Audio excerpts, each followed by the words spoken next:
Welcome to the CLS Market Review for the third quarter of 2013. I'm Matt Harwell. The U.S. stock market continued to roar higher in the third quarter as defined by the S&P 500, up over 5%. Small cap and international performed even stronger, up over 10%. The bond market even gained ground, up nearly 1% the last 3 months. For the year, domestic large cap stocks are up nearly 21%. Their 5-year annualized return, which of course includes the darkest days of the financial panic in 2008-2009, continues to improve and is now over 11%. Quite impressive. The 5-year annualized return for small cap stocks is up nearly 13%. International stocks, as represented by the MSCI ACWI, excluding U.S., which includes both developed and emerging markets, has significantly lagged this year. It has gained just over 10%. The 5-year annualized return is nearly 7%. Emerging market equities, however, as defined by the MSCI EM index, have lost over 3% this year, lagging the U.S. domestic stock market by nearly 25% so far in 2013. The 3-year return is actually negative at minus 0.3%. This is notable given the holdings of emerging market equities by many investors. The bond market, as represented by the Barclays Capital Aggregate Index, has lost nearly 2% this year. It is up nearly 3% over the last 3 years and over 5% over the last 5 years. And of course, 30-day T-bills have basically provided zero return in all time frames going back 5 years. With returns like this, many investors are wondering why they should stay with balanced portfolios. For more on this, let's turn to our Chief Investment Officer, Rusty Vanneman. Rusty. Thanks, Matt. With returns like this, it has been a relatively difficult year. A difficult few years, actually, for balanced, diversified portfolios. Again, this is all relative. Balanced portfolios have provided strong absolute returns. Nonetheless, the U.S. stock market has handily outperformed other asset classes this year, including international stocks, fixed income, and commodities. Many investors are wondering if they should continue with balanced portfolios. CLS believes that yes, investors should stick with balanced portfolios. And here's why. First, balanced portfolios typically provide better investor experiences. This is an illustration of the behavior gap, the difference between an investment's return and an investor's return. Investor returns are calculated by adjusting a fund's returns to reflect inflows and outflows. According to Dalbar, between 1992 and 2012, the S&P 500 index returned 8.2% per year, while the average individual equity stock mutual fund investor gained just 4.3%. And second, investors with balanced portfolios have a higher probability of staying the course, meaning sticking with their long-term investment plan. Financial advisors and professional money managers like CLS are key in the area, as they help build a plan and measure progress against it along the way. In fact, one study by Schwab found that 70% of 401k account holders doubled their savings rate to an average of 10% of their pay annually after getting investment help. Additionally, the annual investment performance gap between investors who had advice and those who did not was nearly 3% per year. As for our stock market outlook, let's look at several key factors. First, let's look at historical returns. This chart, in my opinion, is a feast of useful data. This frequency of historical rolling 12-month annualized returns chart displays the frequency of historical rolling 12-month annualized returns for various time periods since 1871. There are some key takeaways. First, the frequency of positive stock market returns was fairly high over all annualized periods. Returns infrequently fell negative and rarely were below negative 10%. This distribution is similar, if not slightly better, when the market has already had a 20% return the preceding 12 months. Second, the market has a strong positive skew to returns despite the numerous negative events that have occurred. Negative events including world wars, depressions, etc. Third, given an uncertain future, investors should focus on building balanced, diversified portfolios. Though stocks generally do better than bonds, bonds usually do well when stocks don't, such as in 2008. Fourth, the long-term return for stocks is about 8%, give or take. Notice how many times the market is around that on a one-year basis, however. Rarely. Fifth, in the short term, the market is volatile. Volatility is destabilizing and activates emotions. Strong gains generate greed, and losses create fear. Thus, the conditions for fear or greed occur 80% of the time.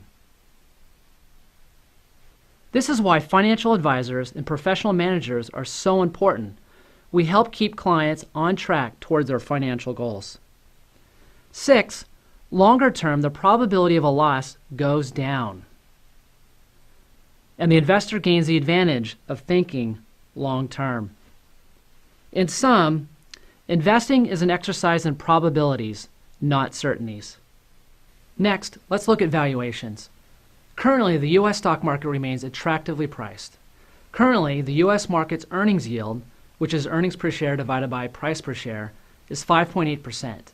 This compares to the 20-year average of 5%. Meanwhile, the U.S. market's dividend yield is 2.1%. This compares to the 20-year average of just under 2%. A back-of-the-envelope estimate for future stock market returns is to simply add the earnings yield to the dividend yield. That currently adds up to 7.9%. This return estimate is below the actual annualized return for the stock market over the last 20 years of under 9%. Both operating and reported earnings continue to press to new all-time highs, which is good. Reported earnings were just over $91 for the S&P 500 at the end of the second quarter. According to S&P, they are expected to be at $98 by year's end, which would be a 13% year-over-year growth rate, and at $108 per share at the end of 2014, which would be an expected growth rate of 10%. This increase in growth rates, however, peaked several years ago and recently dipped below 0%. That is not so good. Though both growth rates bounced recently, earnings growth is still below average. So, despite the poor economic growth, why has the stock market done so well recently? The reason the stock market has done so well recently is quantitative easing, otherwise known as QE. QE has helped propel the market higher despite poor earnings growth. According to data from the Bank Credit Analyst, otherwise known as BCA, QE flows correlate strongly with the market's price-earnings ratio. Bottom line, this means that the market's move has been more about multiple expansion than about earnings growth. Moving forward, the Federal Reserve will likely begin to modestly taper, in other words, decrease their purchase of bonds, in the months ahead. That is a long-term positive, but it may create some short-term turbulence, especially if the tapering is larger than expected. As for raising short-term interest rates, it still appears to be a ways off. The Fed has announced targets for unemployment and inflation rates that need to be reached before raising rates. For instance, the unemployment rate needs to drop below 6.5%. It is currently at 7.3%. The inflation rate, meanwhile, at least the personal consumption expenditures measure, needs to rise above 2.5%. It is currently at 1.2%. Even though these numbers are moving in the right direction for that to happen, it looks like any upward move in short-term rates is still down the road a ways. At CLS, we believe the Fed should raise rates sooner than later to help normalize investor and consumer behavior. Given our market outlooks, how is CLS building portfolios? In short, we continue to emphasize the themes we introduced earlier this year. First, our focus on quality. In a slower growth and rising rate environment, higher quality companies should do better. Second, think globally. Valuations in international markets are attractive. Growth is starting to improve overseas. Third, basic necessities. We are maintaining modest exposure to commodity and to commodity producers for protection versus rising inflation expectations. And finally, our creative diversification theme. With interest rates low, we are looking for creative ways to diversify equity-dominated portfolios. To begin exploring these themes and certain markets we have been increasing exposure to, we turn now to our Manager of Investment Research, Paula Week. Paula? Thanks, Matt. One particularly interesting sector among high-quality stocks is technology. From a valuation perspective, technology companies are arguably the cheapest sector in the market at the current time. This chart illustrates the price-to-earnings ratio of technology companies versus the Russell 3000 index. Valuations have come down considerably and currently sit well below their historic average. In addition, the fundamental case for technology is positive. Fundamental analysis looks at the financial strength and viability of the investment. Sales and earnings have been rising steadily for technology companies since 2009, surpassing pre-recession levels. Total debt to equity is well below other companies in the S&P 500. The days of technology companies with no value and high debt are long gone. The bursting of the technology bubble in the early 2000s has weeded out the weak links and left the stronger companies to compete. Relative performance of the sector is also interesting. Though technology stocks have underperformed the S&P 500 index by 10% over the past year, investors have begun to capitalize on low prices and have driven the technology sector to outperformance by 3% over the last month. Given historically low valuations, coupled with strong fundamentals, technology stocks are selling at attractive prices. Strong signs of recent momentum are making the technology sector ripe for the picking. It may not be a dot-com boom, but it has the makings of some attractive returns from a solid base. Thank you, Paula. Turning now to an area we find attractive in the international markets, we welcome CLS analyst Grant Engelbart. Grant. Thanks, Matt. Before I talk about the region we've been buying this year, let's revisit why we like international in the first place. There are strategic reasons to maintain positions in international, and there are tactical reasons to increase that exposure. First, let's look at strategic reasons. Non-U.S. equities account for over half the global stock market, representing a significant opportunity set to improve returns. Also, adding international equities to a domestic equity portfolio may reduce overall portfolio volatility. Second, there are tactical reasons to like internationals right now. Foreign stocks are on sale, global growth is improving, and relative performance is strengthening. Okay, now let's look at a region we like, and that's Europe. This chart shows the Shiller PE ratio, which looks at long-term valuations incorporating 10 years of earnings data. By this measure, European stock valuations are still near multi-decade lows and at nearly half the level of U.S. valuations. European stocks are on sale. Not only are European stocks trading at attractive valuations, economic growth is re-emerging from recessionary levels. Thank you, Grant. It has been a fascinating year, as quite frankly, they all are.